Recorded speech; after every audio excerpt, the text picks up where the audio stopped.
تقدمت أنا المسكين أمدح في كل حين، قديس بار وأمين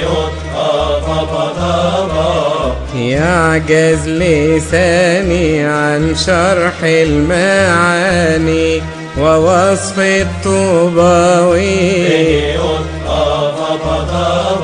قديس بار وأمين يصلي في كل حين، يشفع في المؤمنين.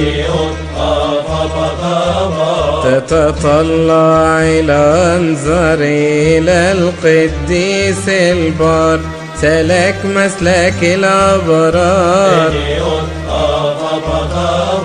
بدأت حياة القديس مرتبطة بكنز نفيس اسمه أندراوس.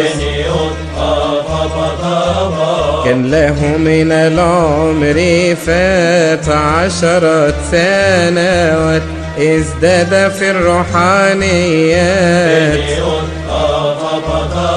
ارتبط منذ حداثته بالكتب المقدسة العتيقة والحديثة.